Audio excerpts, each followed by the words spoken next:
Olá, muito boa noite. Prazer em estar aqui com vocês essa noite. Hoje a gente está num dia muito especial aqui.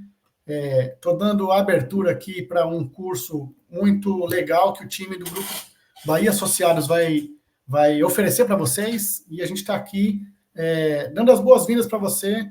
Muito boa noite. Eu quero que você participe bastante do nosso bate-papo, do nosso chat, porque esse bate-papo, de fato, é que engrandece também o curso, a apresentação, e facilita demais para a gente entender um pouquinho mais daquilo que vocês querem saber, alguns detalhes daquilo que vocês estão ávidos aí para conhecer.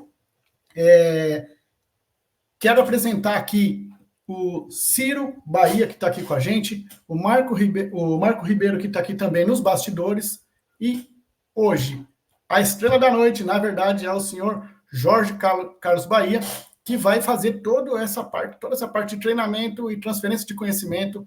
O seu Jorge, que é um mito na área, e eu estou muito feliz de recebê-lo aqui. Muito boa noite, seu Jorge Carlos Bahia. Tudo bem Boa contigo aí? noite, tudo certinho com você, tudo certinho com vocês, pessoal. Obrigado pela presença de vocês. Obrigado pelo mito. Não vamos confundir com nada que aconteceu alguns anos atrás aí de palmito, mas vamos nessa linha. Muito Legal. bom, muito bom. Vamos falar Pessoal, um pouquinho antes da sobre reforma, gente. né? Vamos sim, antes da gente começar, seu Jorge, eu quero fazer uma provocação com a turma aqui, Uhum. de dizer aí nos comentários de qual cidade que qual área que já trabalha. Não é necessário, mas se você quiser falar, ó, eu sou coordenador, eu sou gerente, eu sou analista da área que você atua, a gente já conhece também um pouquinho mais do perfil de vocês. E, novamente, ressaltar que vocês participem bastante na parte do chat, porque durante a apresentação do seu Jorge, eu vou ler as perguntas que vocês estão mandando e a gente vai fazer uma pausa no conteúdo para ir respondendo essas perguntas, tá bom? Seu Jorge, é contigo. Vamos lá. Vamos lá. Bom, pessoal, vamos falar um pouquinho hoje, na próxima segunda-feira, sobre reforma tributária. É um tema interessante, é um tema que por muitas vezes entrou aí na pauta do nosso Congresso e não caminhou, né? Não caminhou exatamente pela complexidade dele, né? Não é um tema fácil. Eu, alguns meses atrás, estive falando com um deputado federal e ele comentou comigo o seguinte, falou, olha, muitas vezes quando você está discutindo um tema como esse, você não pode ter só em mente uma região, um estado, uma cidade, né? Você tem que ter em mente o Brasil. Então, quando você discute um tema desse, talvez uma colocação, uma aprovação, uma indicação de uma palavra a mais ou a menos no texto do artigo, no parágrafo, no inciso, pode afetar positivamente, por exemplo, quem mora no sul-sudeste, mas pode afetar de uma forma totalmente contrária quem está no norte e nordeste. Então, é complexo, é muito complexo. Tá? Então, o que a gente está propondo para essa conversa é que a gente consiga dividi-la aqui em duas fases, né? Em duas partes. A primeira, a gente estaria tratando, tá? De hoje. Como é que está a situação hoje dos contribuintes, dos consumidores e das empresas? Tá? Explorar bem a situação de hoje e a perspectiva da mudança que está se propondo. Tá? E na próxima semana, a gente abordar mais direcionadamente as mudanças que, a princípio, vão ser aprovadas, ou seja, que passaram pela Câmara, passaram pelo Senado e voltaram para a Câmara para uma ratificação. Tá? Então, hoje, o que eu queria comentar com vocês, o que eu queria apresentar para vocês, é alguma coisa no seguinte sentido, né? O PIB do Brasil em 2022 foi de 9,9 trilhões de reais. A carga tributária, ela nesse período 2022 ficou em 33,7% do PIB.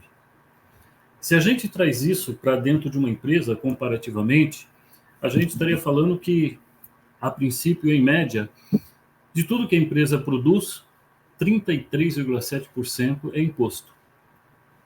né? Então, é uma carga tributária alta, né? E é uma carga tributária que hoje prejudica muito as empresas, prejudica a economia e não é, de forma nenhuma, um chamariz, um ponto positivo, quando você é comparado com outros países para que você receba investimentos. É o caso, por exemplo, o Brasil está praticamente componente da OCDE, né? Há muito tempo o Brasil está pleiteando e está caminhando para isso efetivamente. Só que a carga tributária dos outros países componentes da OCDE é muito menor do que a nossa. A complexidade tributária deles é muito menor do que a nossa, né? As obrigações acessórias que eles têm que entregar para os seus fiscos é muito menor do que a nossa. As possíveis penalidades que eles venham a ter por uma infração fiscal é muito menor do que a nossa. Então, é mais ou menos assim. Outro dia eu estava comentando com um amigo meu e ele comentou, e ele me passou a seguinte informação. Ele é diretor de uma multinacional da região aqui, na área de impostos, e foi trabalhar um tempo na matriz dele na Europa.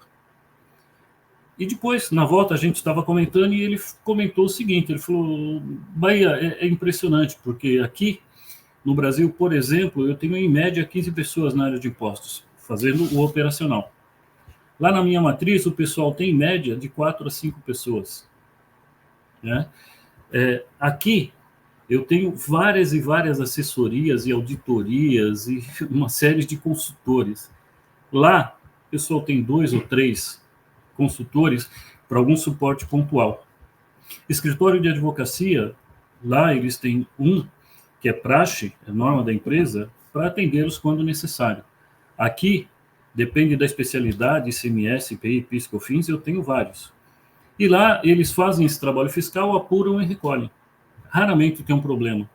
Aqui, com toda essa estrutura, eu apuro, recolho, e ainda sou questionado pelo fisco, tenho que fazer defesas administrativas, tenho que fazer defesas na esfera judicial, e na grande maioria das vezes ainda sou autuado.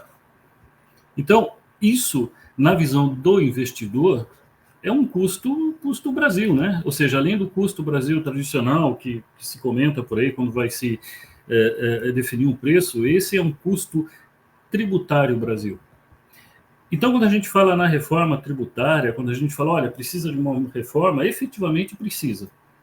O que a gente busca e o que a gente quer comentar com vocês hoje e na próxima segunda é o seguinte: será que tudo que está sendo discutido de reforma tributária, será que tudo que está sendo aprovado, será que tudo que está sendo divulgado, que nós vamos ter conhecimento, estamos tendo conhecimento, vai acabar com esse cenário que prejudica as empresas locais e também prejudica os investimentos?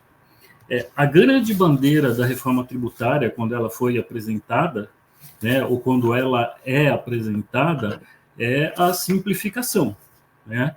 É a clareza nas normas, é a redução dos custos, é a redução da burocracia, é a redução do que se chama de judicialização, né?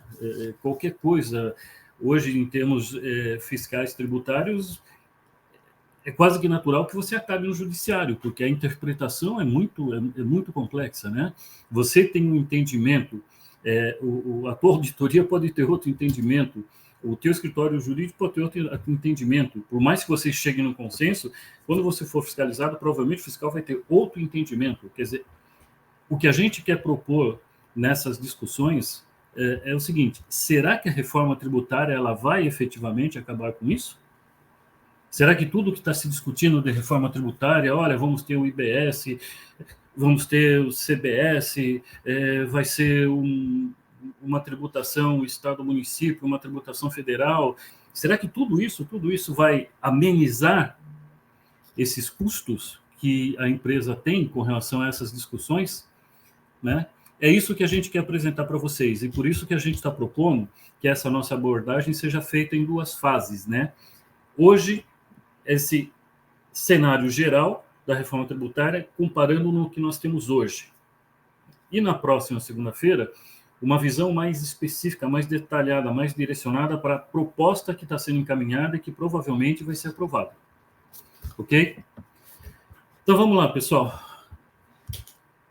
Quando a gente fala dos impostos que estão sendo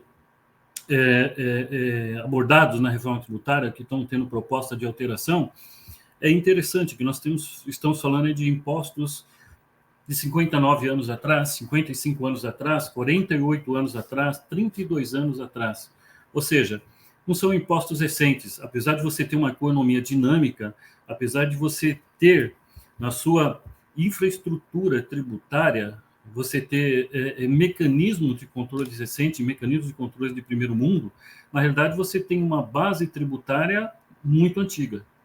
Uma base tributária que, quando ela foi criada, você não tinha comércio eletrônico, você não tinha indústria 4.0, você não tinha basicamente nada equiparado ao que você tem hoje em termos de alavancagem da economia, em termos de compra e venda de mercadoria, compra e venda de serviço, essa dinâmica operacional que nós temos hoje. Então, por exemplo, a base do IPI é de 64. A base do ICMS é de 1968, com algumas alterações. A base do ISS também é de 1968. PIS é de 1975. A COFINS é de 1991. Ou seja, muitos anos atrás, para que a gente possa trazer essa carga tributária hoje para uma economia tão dinâmica. E durante esse tempo, até se tentou alguma coisa em termos de reforma tributária, né? Até se tentou alguns ajustes com esses impostos. Então, por exemplo, o IPI, em 1964, se chamava Imposto sobre Consumo. 2 anos depois, ele passou a se chamar Imposto sobre Produtos Industrializados. O ICM, nas origens, em 68, era só o ICM. Com a Constituição de 88, ele passou a ser chamado de ICMS com agregado de alguns serviços que passaram a fazer parte. Depois, nós tivemos o componente do ICMS-ST. Mais recentemente, tivemos o componente do diferencial de alíquota, quando se vende para consumidor final de outros estados. Ou seja, todos esses ajustezinhos que foram feitos durante esse tempo, se nós analisarmos a estrutura deles, nada mais foi do que se propor a cada ajustezinho uma mini reforma tributária, um ajustezinho que, de um lado, pudesse aumentar a arrecadação e, de um outro lado, pudesse atender a política tributária, que é a política, basicamente, de distribuição de renda. Por exemplo, essa questão do DIFAL, diferencial do ICMS para consumidor final.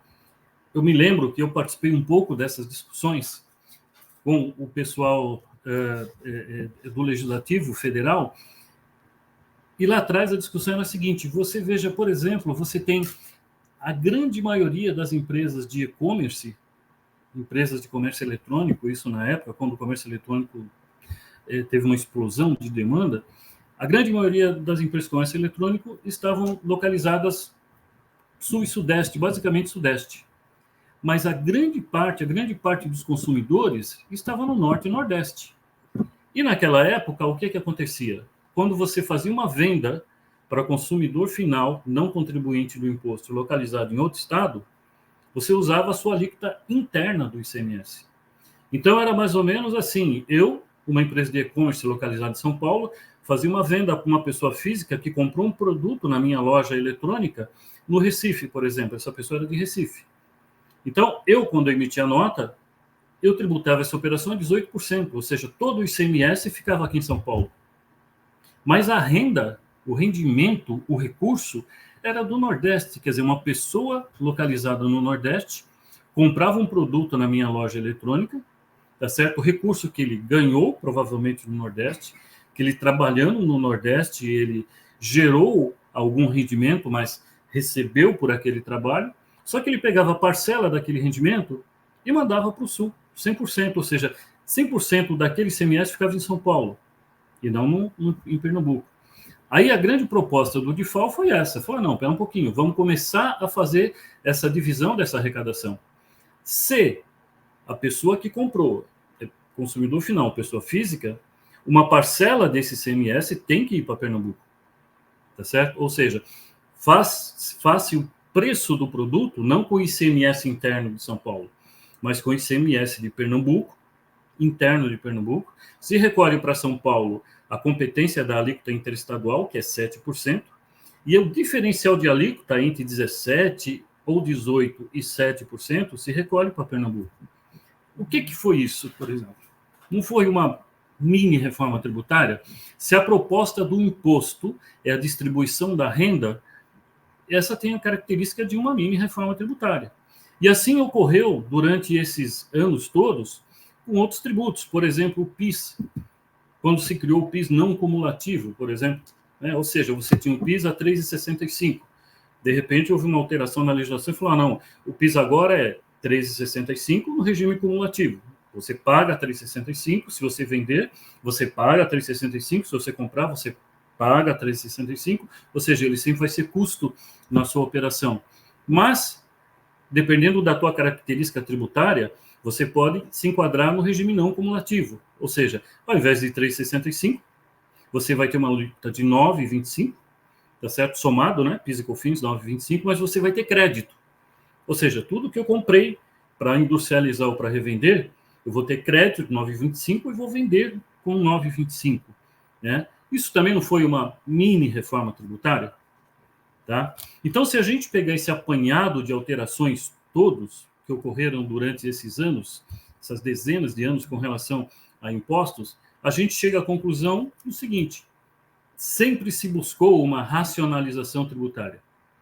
Sempre se buscou uma política tributária que efetivamente fosse um divisor de águas, fosse um distribuidor de renda para a nossa federação, o Brasil como um todo. Tá?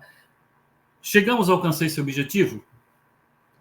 Uns entendem que sim, outros entendem que não, outros entendem que podia melhorar um pouquinho. Tá? A nossa avaliação, a minha avaliação especificamente, é que, em parte, sim, poderíamos melhorar. Tá certo? E por que nós não melhoramos? Porque, até então, o que a gente tinha em termos de controle dessa massa tributária, dessa massa de arrecadação, dessa massa de operações, tá? Eram controles precários, eram controles que não tinham consistência nenhuma em termos de validação de uma operação. Então, por exemplo, boa parte desse período todo que nós estamos falando, você tinha notas fiscais emitidas manualmente, né? Não era nem em termos sistêmicos, era manual mesmo, máquina de datografia ou até manuscritas, né? Você tinha série de notas fiscais para determinadas operações, né? Então você tinha, olha, eu estou vendendo dentro do estado, só revendendo, eu emito uma nota série B. Olha, eu estou vendendo dentro do estado uma mercadoria que eu industrializei, então você emite uma nota série A. Olha, eu estou vendendo uma mercadoria para fora do estado. Olha, então você emite uma nota fiscal série C. Ou seja, você imagina com esse montante de carga tributária, essa complexidade de carga tributária, essa fragilidade de controles que durante muitos anos foram aplicados. Escrituração fiscal. Então, você emitia essas notas fiscais, ou manuscritas, ou de forma datilografada, ou mais recente, vamos colocar assim, de forma sistêmica, e quando você ia escriturar essa nota, os livros eram manuscritos, né? Então você tinha que escrever a caneta, fazer lançamentos a caneta, milhares, dezenas de lançamentos a canetas. Que consistência isso tinha em termos de apresentar para uma empresa, apresentar para um fisco uma certificação de lançamentos contábeis, de recolhimento de impostos, de base em um evento econômico e financeiro, né? Você fazia vendas para a Zona Franca de Manaus, por exemplo, era uma venda incentivada, só que você tinha que comprovar a entrada da mercadoria na Zona Franca de Manaus, né? Como que você fazia isso? Quer dizer, uma complexidade tão grande de carga tributária, uma possibilidade enorme de você fazer uma operação incentivada, a venda para a Zona Franca, mas como que você controlava essa operação? Como que você comprovava para o seu fisco de origem que a mercadoria entrou na Zona Franca? Milhares e milhares de quilômetros sem você ter nada que pudesse suportar essa comprovação. A mesma coisa a exportação, né? Você fazia exportação, não pagava imposto, mas você tinha que comprovar para o seu fisco, né, que você fez aquela exportação, que houve um embarque, que a mercadoria foi para o exterior. Bom, Durante muito tempo, então, a gente ficou nesse cenário. Uma carga tributária complexa, uma carga tributária alta, uma série de operações fiscais e tributárias complexas, porque quanto maior a carga tributária, mais especificação você tem na operação. Então, você tem uma operação que é abrangida por um suporte de não incidência, outra por suporte de isenção, outra por suporte de diferimento, outra por suporte de suspensão, outra por suporte de base de cálculo reduzida, ou seja, carga tributária alta, complexidade tributária, complexidade de administração tributária, tá? E total falta de um suporte sistêmico na apuração desse emaranhado de informações. Bom, o que aconteceu? Não foi bem uma mini reforma tributária, mas foi um avanço extremo. Foi a modernização dessa apuração tributária, a modernização dessa operacionalização tributária. Tá? Ou seja, em 2007, nós tivemos a implantação do SPED, que é o Sistema Público de Escrituração Digital. Né? Quando a gente fala em SPED, de forma geral, você teve aí a implantação do conceito de nota fiscal eletrônica, o conceito de livros fiscais digitalizados, o conceito de contabilidade digitalizada, ou seja, praticamente a relação do contribuinte com o fisco, né, passou a ser totalmente digitalizada. Eu lembro de ter participado em uma reunião na Secretaria da Fazenda de São Paulo, quando começou a se discutir a questão da nota fiscal eletrônica, e um dos participantes, representante da Secretaria da Fazenda, no meio de uma reunião, ele falou: olha, isso que vocês estão falando, para mim, é utopia. Né? Onde você já imaginou uma mercadoria sair do estabelecimento, tá, com a prévia aprovação do fisco, eletronicamente, validando dados da operação como destinatário, como valor, como base de cálculo, como descrição da mercadoria? Quer dizer, isso, para mim, não vai acontecer nunca. Passado 2 anos, a gente já tinha um esboço da nota fiscal eletrônica e do SPED praticamente implantado. Tá? Se a gente for trazer isso para um cenário de reforma tributária, como eu disse, isso foi uma reforma tributária? Efetivamente, não. Mas isso ajudou muito e ajudou de forma definitiva aqueles puxadinhos de reforma tributária que nós tivemos durante um tempo. Por quê? Porque hoje é praticamente em tempo real a sua relação com o fisco. Né? Só que aqui tem um ponto que a gente queria alertar, que é um item que nós julgamos fundamental nessa proposta de reforma tributária que está sendo discutida e que o contribuinte, a empresa, precisa estar bem focado, bem atento nela. Qual que é esse item? Eu vou dar um exemplo para vocês que a gente vive aqui no nosso dia a dia do escritório. A empresa tem saldo credor de tributos federais. A lei permite que ela pague outros tributos federais com aquele saldo credor que ela tem de um outro tributo federal. Para isso, existe um processo chamado PERDCOMP, um processo eletrônico de compensação. Você faz esse processo, você segue a regra, tá certo? Só que essa informação, quando cai na base da Receita Federal, sistêmica, né, é extremamente morosa. Nós temos casos de clientes que estão precisando de uma certidão negativa e não conseguem gerar. Por quê? Porque a Receita Federal diz que o processo de compensação ela ainda não conseguiu validar, não conseguiu homologar. Consequentemente, por norma, por lei, ela manda para a Procuradoria fazer uma cobrança. A Procuradoria faz a cobrança de um imposto que, para você, contribuinte, está pago. Você apurou, você chegou a um saldo credor, você fez o procedimento que a legislação pediu para você fazer e você pagou com esse saldo credor de outro imposto federal que você tem. Mas, na hora que isso cai na base da Receita, na hora que isso cai numa base de uma procuradoria, você fica meses e meses e meses para comprovar o seu direito, para comprovar a validade daquela compensação que você fez. O que a gente chama atenção nesse ponto é: vocês escutaram, ou vocês ouviram, ou vocês leram alguma coisa na reforma tributária sobre esse aspecto? Ou seja, tudo que a gente tem de reforma tributária hoje, como eu comentei há pouco, fala: olha, PIS e COFINS e IPI vai ser CBS, ICMS e ISS vai ser Imposto sobre Bens e Serviços, o IBS. O conceito macro é esse, tá certo? Mas ninguém chega efetivamente no cerne da questão operacional.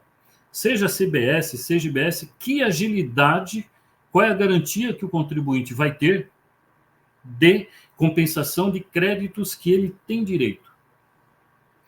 Que garantia o contribuinte vai ter de que, uma vez compensado o imposto, ele pode ter a certidão negativa gerada enquanto a Receita não homologa, mesmo sendo uma certidão positiva, com efeitos negativos, mas ter uma certidão. Esses pontos são interessantes, porque, lendo o projeto de reforma tributária e detalhando ele, que é o que nós pretendemos fazer na próxima semana, você vê que essas questões mais, vamos dizer, operacionais, ele falou, olha, isso vai ser matéria de lei complementar. Olha, isso vai ser matéria de lei ordinária. Olha, isso vai ser matéria de regulamentação. O que a gente chama atenção e o que a gente alerta é, se esse projeto de lei de reforma tributária não trouxer uma estrutura boa, uma estrutura perfeita para esses aspectos de suporte do IBS e da CBS, nós vamos continuar com o mesmo problema. As empresas que têm direito adquirido, as empresas que compensam tributos, as empresas que mantêm a sua escrituração fiscal, a sua escrituração contábil em dia, atendendo todas as normas de determinados tributos, elas vão continuar com o mesmo imposto. Ou seja ICMS, seja IPI, seja PIS, seja COFINS, seja ISS, seja CBS, seja IBS, se não houver, na nossa avaliação, agora, em termos de projeto de lei, algo direcionado a essa questão, o contribuinte vai continuar com o mesmo problema. E por que ele vai continuar com o mesmo problema? Né? Esse é um aspecto interessante também da gente abordar quando se fala em reforma tributária.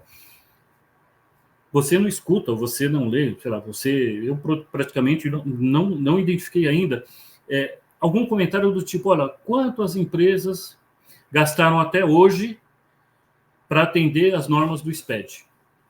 Quanto que as empresas investiram até hoje para que tudo isso que se trouxe de mecanização, de informatização para essa carga tributária pesada e grande, ultrapassada, de 59 anos atrás, tudo que a empresa gastou. O que vai acontecer com a reforma tributária? Como que vai ser? Então, por exemplo, né, alguns comentários que a gente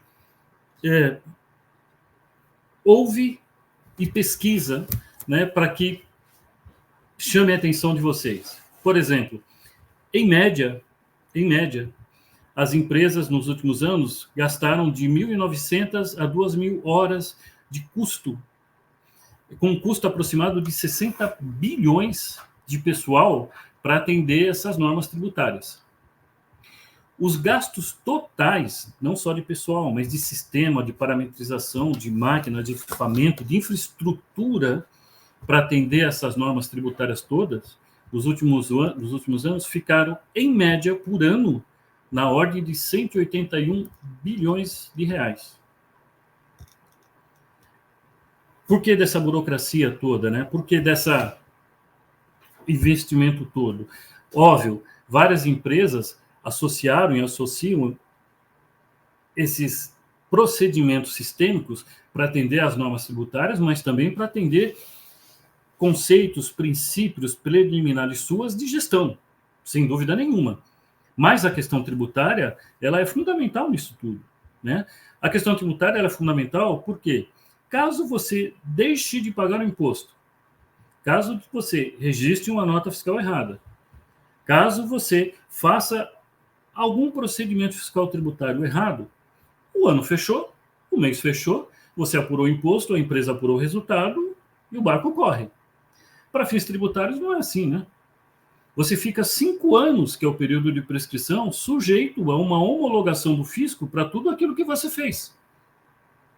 Então, por exemplo, quando se fala 181 bi por ano, é para atender toda a infraestrutura de atendimento das normas fiscais e tributárias.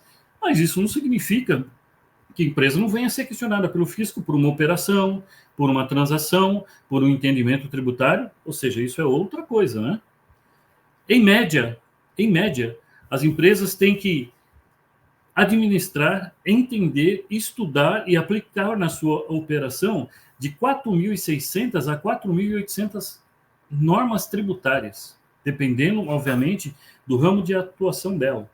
Essas normas tributárias todas, em média, têm de 51.900 a 62.000 artigos. Quando a reforma tributária, então, fala, olha, vamos simplificar, vamos trazer clareza, vamos evitar a judicialização. Será que, da forma que ela está sendo proposta, será que da forma que ela está sendo encaminhada, é efetivamente isso que as empresas vão ter de resultado? Ou seja, além de se centrar a abordagem da reforma tributária em IBS, substituindo ICMS e IPI, em CBS, substituindo PIS, COFINS e IPI, desculpa, a IBS, ICMS e ISS, a CBS, PIS, COFINS e IPI.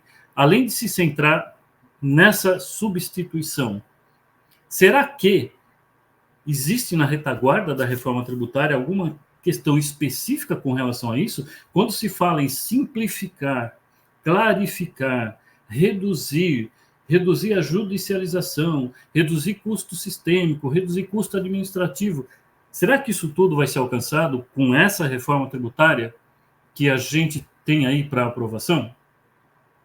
Depois eu queria só escutar ou ter algumas opiniões de vocês bem rapidinho sobre esse aspecto, tá? Hoje no Brasil, em média, a gente tem 63 tributos, né? Também, em média, esses 63 tributos levam a quase 100 obrigações acessórias, ano, dependendo do teu ramo de atividade, né? Isso, pelos levantamentos realizados, faz com que, em termos comparativos, por exemplo, no Brasil, você tenha uma pessoa, tá, equivalente a 200 outros profissionais para a área comercial, para a área produtiva, para a área de supply chain, ou seja, uma pessoa trabalhando com a área de impostos, enquanto 200 outras pessoas fazem a empresa girar. Nos Estados Unidos, você tem, proporcionalmente, uma pessoa para 1.000 outras pessoas que fazem a empresa girar, né? Na Europa, você tem uma pessoa cuidando da área de impostos para 500 outras pessoas que fazem a máquina econômica e financeira da empresa gerar. Será que essa reforma tributária que a gente está discutindo, ela vai fazer a gente chegar a esse nível? Importante que quando a gente fala, olha, uma pessoa para 200, nossa, mas se aumentar, por exemplo, olha, uma para 500, na verdade a gente não está propondo, a gente não está falando aqui, e não é esse o objetivo, olha, mas então, caso a reforma tributária caminhe do jeito que está, seja aprovado do jeito que está, corre-se o risco de pessoas da área fiscal tributária deixarem de trabalhar nessa área? Não, pelo contrário. O que a gente está propondo, o que a gente imagina, é que, ao invés de estar no operacional, essa pessoa vai estar na retaguarda, vai estar no planejamento, vai estar na estruturação, vai estar no processo, vai estar planejando as operações da empresa em termos tributários para maximização de impostos, para redução e eliminação de qualquer tipo de contingência, né? Isso é um ponto interessante também, que outro dia eu estava discutindo com uma pessoa também do ramo político, e ela estava comentando, quer dizer, uma das preocupações do funcionalismo público, Receita Federal, Secretaria da Fazenda Estadual, Secretaria da Fazenda Municipal, aprovando-se a reforma tributária do jeito que está, como é que vai ficar essa estrutura toda da Receita, essa estrutura toda do Estado e essa estrutura toda da Prefeitura, das prefeituras, por exemplo? Eu acho, particularmente, que é uma questão de racionalização, quer dizer, você não vai ter um fiscal indo até o cliente para autuá-lo, mas você vai ter um fiscal na retaguarda, muitas vezes preparando, ajudando a elaboração de um sistema de controle, de um procedimento, de um processo. Isso não significa absolutamente, olha, se a reforma tributária for aprovada, nós vamos ter um corte no número de profissionais que atuam na área. De jeito nenhum, não é isso. Nós vamos ter uma realocação de profissionais, e uma realocação que seja produtiva. Que esse profissional, ele agregue conhecimento e ele não seja o profissional que vai lá autuar, mas ele seja o profissional que capte conhecimento para orientar, para explicar para o contribuinte a melhor forma de se fazer. Tá? Então, o que a gente queria trazer para vocês, em termos desse conceito de reforma tributária, seria essa análise, quer dizer, tudo isso que a gente está falando hoje de reforma tributária, tudo isso que a gente está aplicando hoje em termos de reforma tributária, tudo isso que você escuta falar de reforma tributária, dentro desse panorama que até agora a gente comentou, que até agora a gente apresentou, vocês avaliam que isso vai ser aplicado, a reforma tributária vai trazer resultado para nós, para eliminarmos tudo isso que a gente falou até agora, que a princípio é um ponto negativo, quando você compara carga tributária de países da OCDE, que é um grupo de elite de economia mundial que o Brasil está pleiteando fazer parte de forma integrante, tá? E compara a carga tributária no Brasil, por exemplo, né? A carga tributária de países da OCDE, muitos países da OCDE, países concorrentes nossos em termos de captação de investimento, quando se fala em carga tributária sobre consumo, né, fica na faixa de 9, 8, 9, 10%. Né? A carga tributária do Brasil, tá, em 2022, sobre consumo, foi da ordem de 14,5%. E com a reforma tributária, a princípio, nós vamos abordar bem isso na próxima segunda-feira, o IVA, que é o Imposto sobre Valor Agregado, que vai fazer parte da CBS e do IBS, o pessoal fala em 27,5%. Quer dizer, será que efetivamente nós vamos ter um aumento de carga tributária, tá? Que seria o contrário do que propõe a reforma tributária, né? A reforma tributária fala em redução, ou no mínimo manutenção, tá certo? E, além desse possível aumento, será que nós vamos eliminar todas essas burocracias que nós comentamos até agora? Eu, contribuinte, se eu compensar impostos, eu vou poder gerar uma certidão?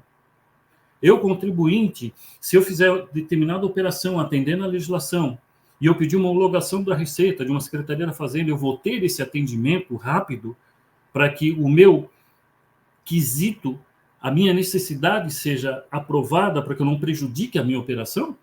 Será que isso deve e vai acontecer?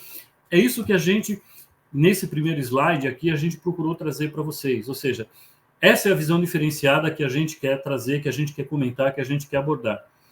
A gente não quer abordar só CBS e IBS. Não, a gente quer abordar o seguinte: desde 59 anos atrás, a carga tributária, a estrutura tributária era essa. Tá certo? Tivemos aí uma informatização grande, tivemos aí um nível elevadíssimo de qualidade na informação, com digitalização de dados, com informatização de dados. Nível muito grande. O que aconteceu? As informações começaram a chegar mais ágeis no órgão fiscalizador. Por quê? Elas começaram a ser geradas mais ágeis por mim, que sou contribuinte, pela empresa. Só que, para isso, eu investi muito. As empresas investiram muito nessa informatização. Bom, as informações chegando mais rápidas até o fisco, em contrapartida, eu comprovando para o fisco que eu tenho crédito junto a ele, que eu quero utilizar aquele crédito para pagar outros impostos que a lei me permite que faça, a hora que eu faço esse pleito, a hora que eu entrego essa proposta, parece que toda aquela informatização para e o órgão fiscalizador não consegue homologar meu pedido. Será que essa reforma tributária ela vai agilizar isso ou ela simplesmente vai trocar nome de impostos e vai continuar tudo da forma que está? Seu Jorge, pegando o gancho dessa pergunta que você comentou aí, existem muitos serás, né, de fato pendentes aí, né? Dá para perceber que tudo pode mudar para melhor, da mesma forma que um monte de coisa pode mudar para pior. São fatores que impactam positivamente um lado da estrutura e negativamente outro, até conforme você comentou sobre a captação de recursos, qualquer aumento que tem na carga tributária pode ser um fator decisivo para a diminuição de entrada de recursos, mas você entra menos recursos, mas você capta mais interno. Tem vários pontos que precisam ser analisados. E aqui no chat, algumas pessoas também têm algumas dúvidas. Eu tenho aqui uma pergunta do Mauro, vou até colocar aqui na tela. O Mauro está preocupado aqui e está perguntando de como que ficará a carga de impostos das prestadoras de serviço de saúde, por exemplo, uma clínica de vacina. Tem alguma definição já, mais ou menos, para esse lado? Então, na realidade, não só para a saúde, mas também como para o que se chama de serviços básicos direcionados à sociedade, né? E aí nós temos saúde, nós temos educação e nós temos transporte. Existe aí direcionamento, existe aí uma proposta de que efetivamente essas áreas elas venham a ter uma redução do IVA, tá, sobre as suas atividades. Tá? Ainda não se definiu efetivamente qual vai ser essa redução, alguns falam em 70%, outros falam em 60%, mas a proposta é que haja uma redução do IVA, que teoricamente hoje se fala em 27,5%, para essas atividades relacionadas à saúde, educação e transporte. Tá? É como você falou, espera-se que efetivamente haja, e sem dúvida nenhuma, até pela racionalidade da atividade, pela racionalidade da proposta de reforma, isso deve ocorrer. Legal. Tem mais perguntas aqui. A Cristiane pergunta quais serão os segmentos mais afetados com a reforma. Então, hoje, o que a gente tem sobre esses dados é que, a princípio, os setores mais afetados serão os setores de serviços. Tá? A princípio. Por quê? Porque quando se fala em uma alíquota única do IVA, quando eu digo IVA, eu digo Imposto sobre Valor Agregado, que seria a alíquota, tá, somada da CBS e da IBS. Então, quando a gente fala nesse IVA, nessa alíquota única, a gente parte hoje de uma situação do setor de serviços, por exemplo, uma empresa de setor de serviços que hoje está no lucro presumido, em média, ela está com uma faixa tributária ali de 14%, 15%, 16%. Se a gente for realmente chegar a 27,5%, é uma carga tributária tremendamente alta. Né? E aí, morre muita gente pelo caminho, né? Sem dúvida. Não, e aí o que se comenta, né, e o que se apresenta é o seguinte, olha, mais 27,5%, mas você vai ter direito a recuperar o IVA que você pagou na etapa anterior do processo. Mas só que, quando nós falamos em prestação de serviços, eu não tenho etapa anterior do processo. O meu custo é folha de pagamento. É porque você não tem produção, né? Exatamente, eu não estou comprando uma mercadoria para revender. Né? Então, hoje, da forma que está sendo encaminhada e que está sendo discutida, o grande impactado pela reforma, a princípio, vai ser o setor de serviços. Legal, bacana. Tem mais uma aqui, tem mais 3 aqui na sequência, tá? O Claudemir está falando que ouviu dizer que nesta reforma tributária estão pensando em zerar todos os saldos credores. Tem fundamento?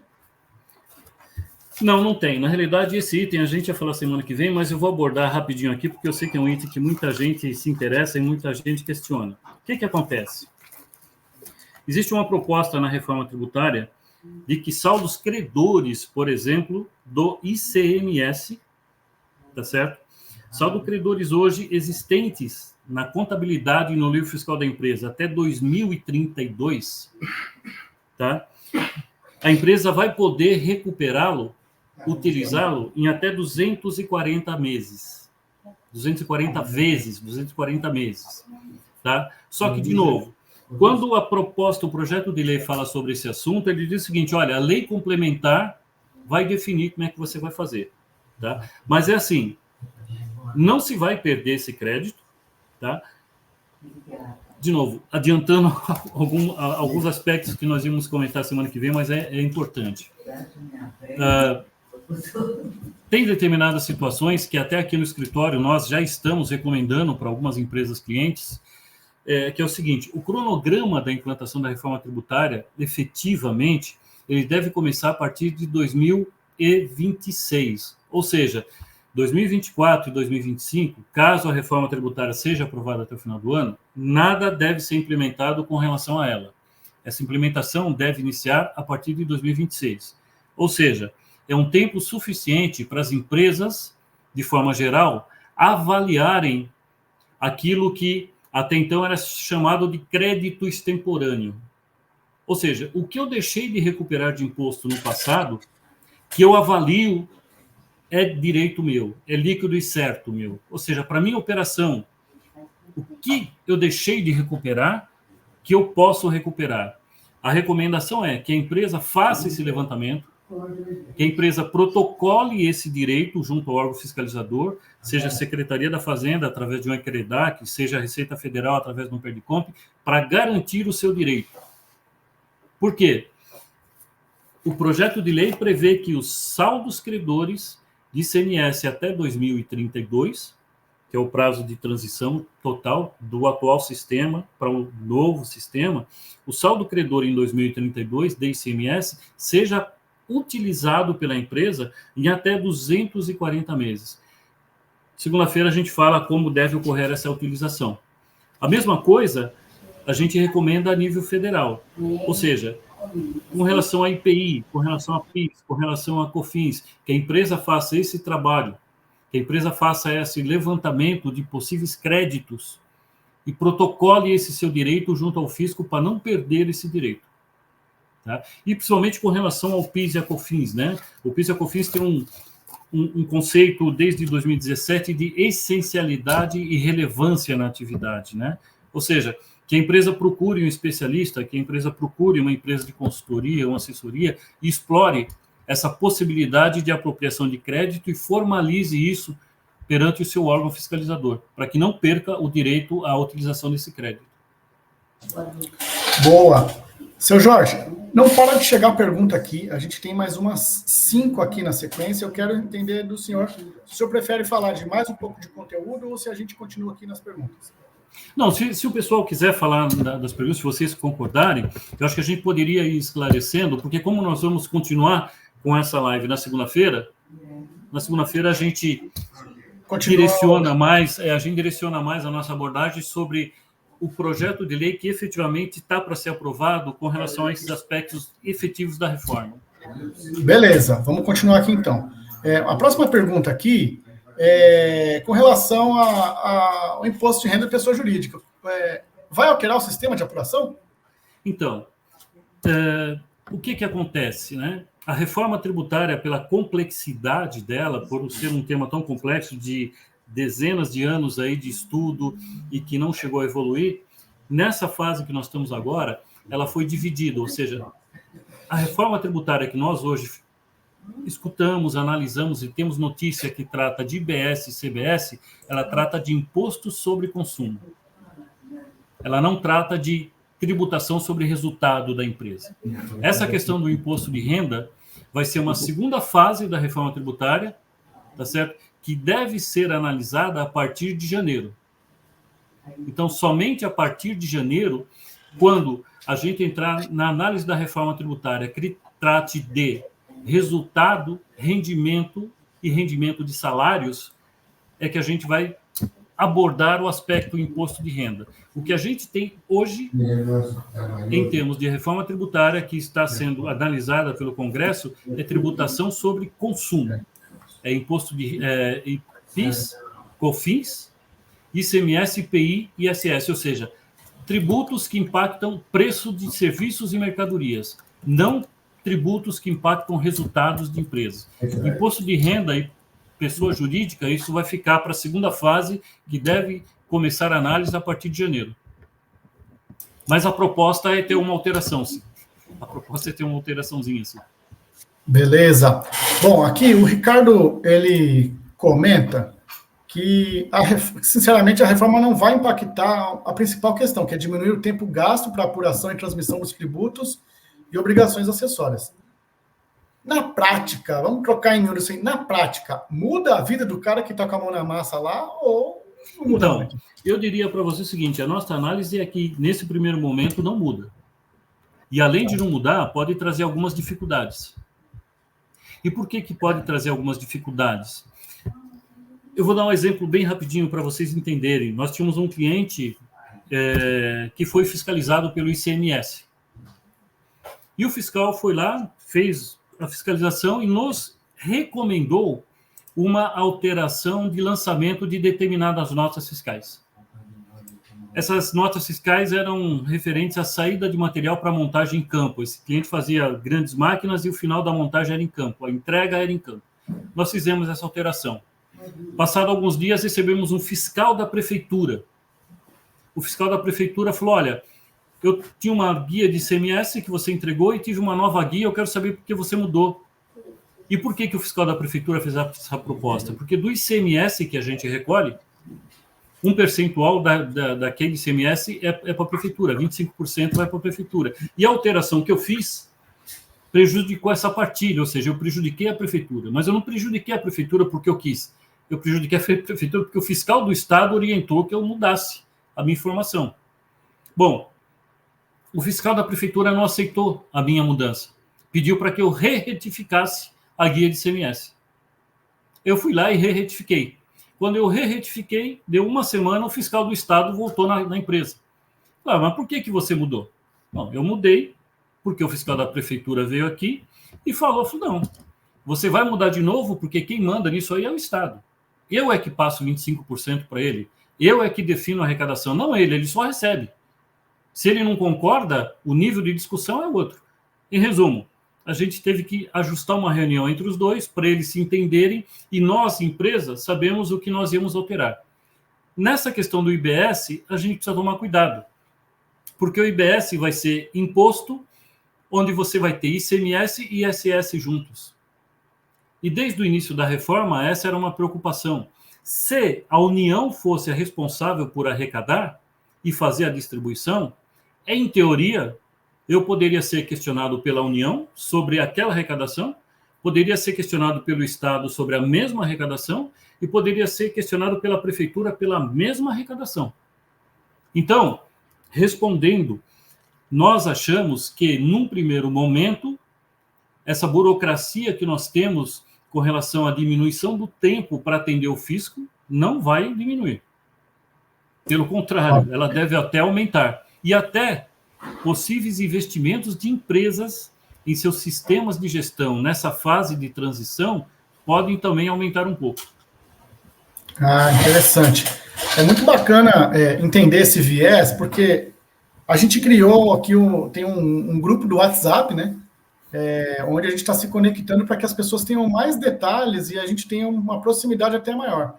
Então, as pessoas que estão nos ouvindo, eu convido aqui no chat mesmo, um pouquinho para cima, tem um link que a gente colocou aqui para que vocês acessem o nosso WhatsApp e a gente aumente também lá o nível de debate através das perguntas que vocês podem enviar por lá também. Não só aqui nesse momento, porque esse momento ele se finda, mas as dificuldades com o ambiente fiscal e tributário acontecem todos os dias, né? Tem mais uma pergunta aqui, seu Jorge, perguntando assim, com a redução do IVA de 27,5% com desconto de 70%, ele iria para 7,5% no final. É isso mesmo? A conta é desse jeito que faz? Na realidade, a proposta que está sendo analisada, a proposta que está sendo validada, ela vai nessa linha. Ou seja, eu vou ter atividades e vou ter produtos, mercadorias, que dependendo da essencialidade dela no consumo, no mercado, eles podem ter essa aplicação do redutor de 70%. Então, um exemplo, né? Produtos da cesta básica, por exemplo, eles vão ser cesta básica nacional, vai ter uma lista de produtos que todas as regiões, todos os estados, todos os municípios do país vão ser contemplados, eles vão ser isentos desse IVA, não vai ter imposto. Vai ter uma cesta básica regional, a princípio, essa proposta, de outros produtos, e esses outros produtos vão ter essa redução de 70%. Caso a alíquota seja 27,5%, então vai se ter uma redução de 70% sobre esses 27,5%.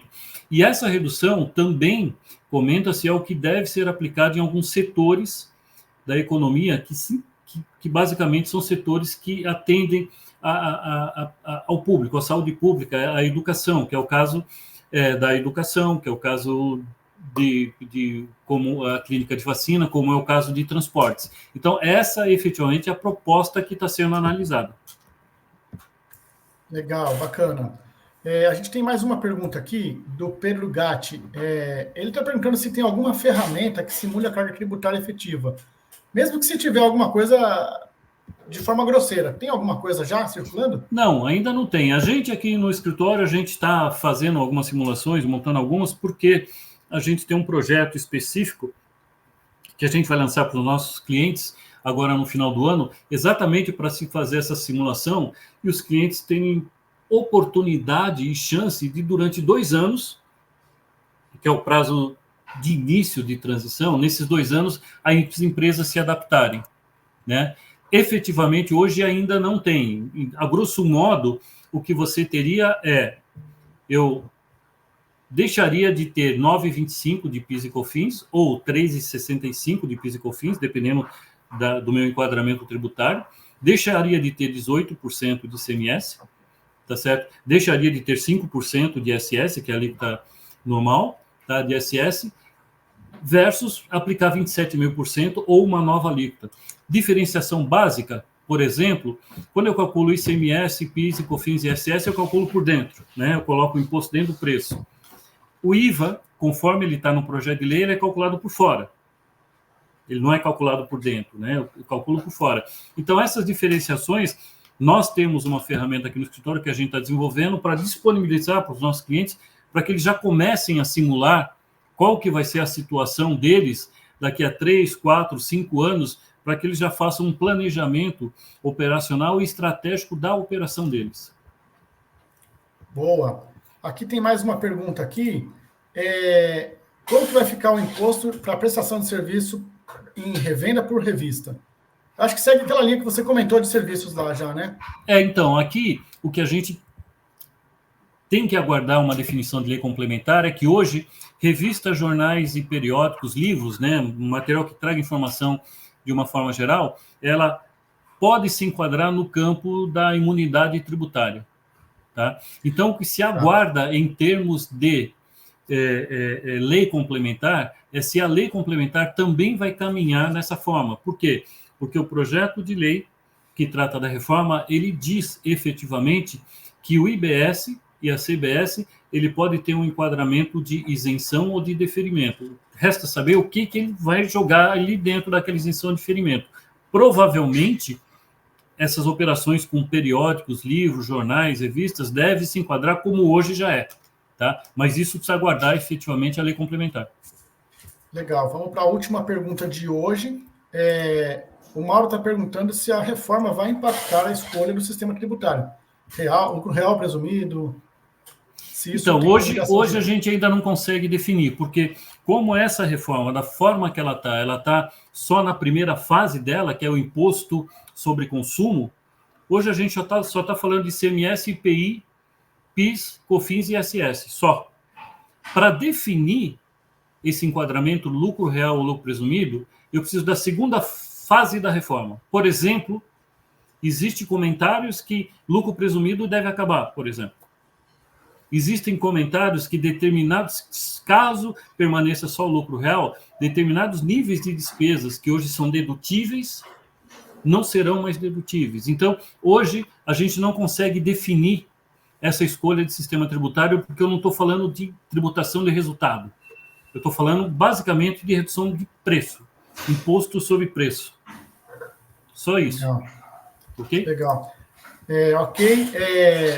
O que eu percebi, Sr. Jorge, é que é uma fonte inesgotável de mudanças e dúvidas e coisas que são meio que vivas, né? Algumas coisas acontecendo agora, outras daqui a um ano, depois de um ano. É necessário que se tenha um local, um espaço de relacionamento para que esse tema fique vivo para todo mundo que está aqui participando do chat, principalmente quem está nos ouvindo, né? Então, mais uma vez, eu quero reforçar aqui o convite que foi feito, deixa eu ver aqui no chat, por volta de 20h13, o time lançou, o pessoal da EduQPay lançou um link para você entrar para o grupo do WhatsApp.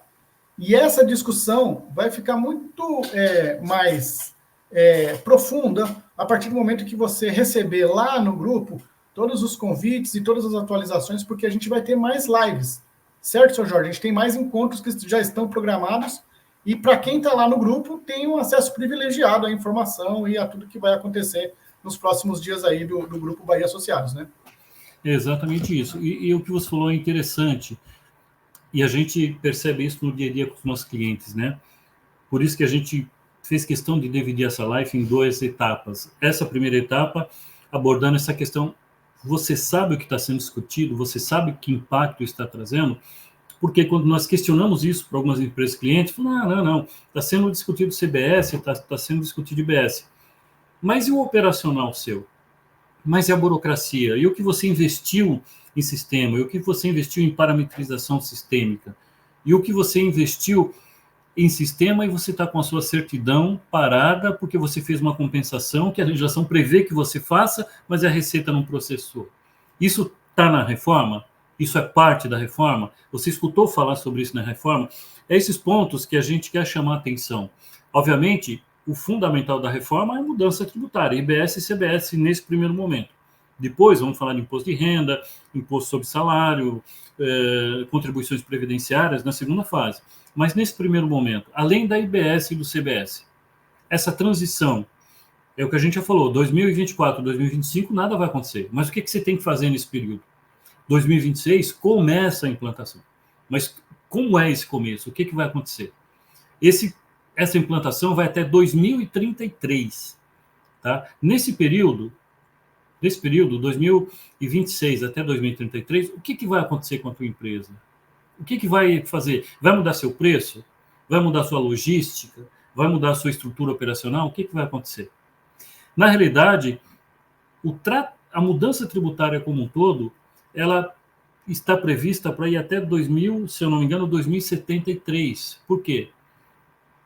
Um ponto básico da reforma tributária é mudar o momento da tributação. Ao invés de eu tributar a venda, eu vou tributar o consumo.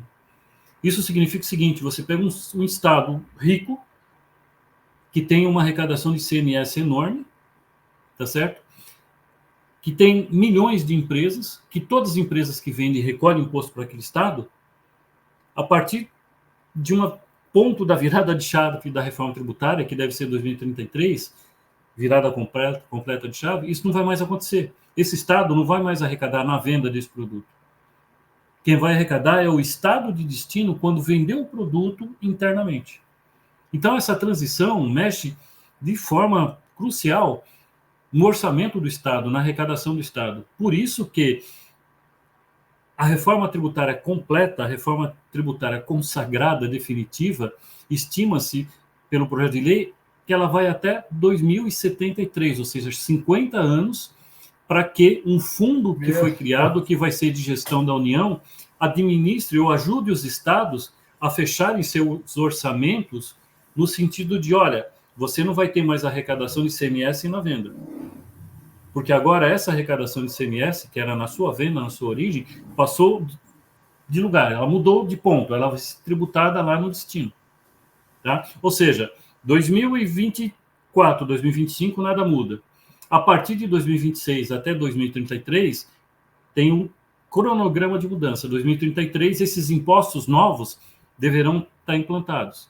Agora, a administração da receita dos estados, com suporte desse fundo que foi criado de gestão dos estados, do município da União, isso vai até 2073. Muito tempo. Dá a impressão de que alguma coisa vai nascer já velha, né? Que vai ter... Exatamente. Vai nascer velha. Exatamente. Muito bom. Legal. Muito bom, seu Jorge. Eu quero agradecer a sua participação aqui. A gente está chegando aqui nos momentos finais. Já deixando o convite para as pessoas que na próxima segunda-feira estaremos aqui no mesmo bate-canal, no mesmo horário, no mesmo local. Mas eu queria te dar um espacinho aqui para considerações finais, para algum comentário que você queira fazer. Mas não fale tudo, porque temos muito ainda pela frente. Não, eu queria agradecer o pessoal que participou.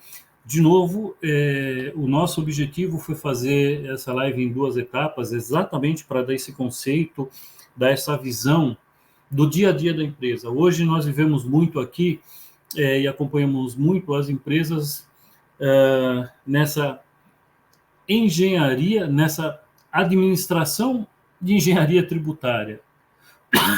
Ou seja, eu fiz o que a legislação me permitiu, mas não consigo gerar uma certidão. Isso vai ter solução ou não vai ter solução? Olha, eu analisei a legislação, eu vi a legislação e eu entendo, junto com o meu jurídico, junto com o meu consultor, que o caminho é esse. Eu vou lá e implemento aquele caminho. O fisco, passado 2, 3, 4 meses, me autua porque ele entende diferente. Isso vai ter uma solução ou não vai ter uma solução? A reforma tributária que nós estamos discutindo vai amenizar isso? Vai ajudar a solucionar isso? Né? Por quê? De novo, uma das questões tributárias fundamentais para as empresas é a questão do prazo de prescrição, né? Eu faço alguma operação fiscal e tributária hoje, tá? E crio uma contingência, ou supostamente crio uma contingência, o fisco tem 5 anos para me homologar. Ou seja, eu já fechei o resultado com lucro, fechei mais 2, 3, 4 resultados com lucro, de repente, no quarto, quinto resultado à frente, o fisco bate na minha porta e fala: olha, eu estou te fiscalizando 5 anos lá atrás e eu vi que você fez um negócio errado, que eu não concordei. Eu, fisco, acho que você fez errado. Eu não concordo. Então, eu estou te autuando. Quer dizer, 5 anos atrás vai me trazer um efeito de uma despesa, de uma penalidade para 5 anos para frente. Quer dizer, isso, com a proposta de reforma que a gente tem, vai acabar ou as empresas devem continuar com essa visão, com essa administração? Obviamente que numa visão de governança corporativa, é necessário ter, é preciso ter, é obrigatório ter, tá certo? Mas que seja uma coisa consistente, uma coisa sólida, uma coisa que não seja uma interpretação vaga do fisco que fala: olha, eu acho que você fez errado e vou te autuar por isso, tá? A nossa proposta era exatamente isso, passar nesse primeiro momento essa visão. A reforma tributária hoje, vocês entendem que vai eliminar essas dificuldades de relacionamento? Não só mudança de imposto, mas vai eliminar isso ou não? E na próxima semana a gente vai direcionar mais a nossa análise, o nosso comentário para o projeto de lei que efetivamente está em análise no Congresso. Muito bom, muito bom. A nossa audiência aqui ficou firme e forte até o final. Quero agradecer a todo mundo que participou e todo mundo que esteve presente aqui. Desejar uma boa noite para vocês e um agradecimento especial aqui tanto para o Marco, para o Ciro, que estão aqui nos bastidores com a gente, e para o senhor Jorge Carlos Bahia, que foi o mestre da noite. Muito obrigado. Boa noite para todos. Obrigado, pessoal. Boa noite.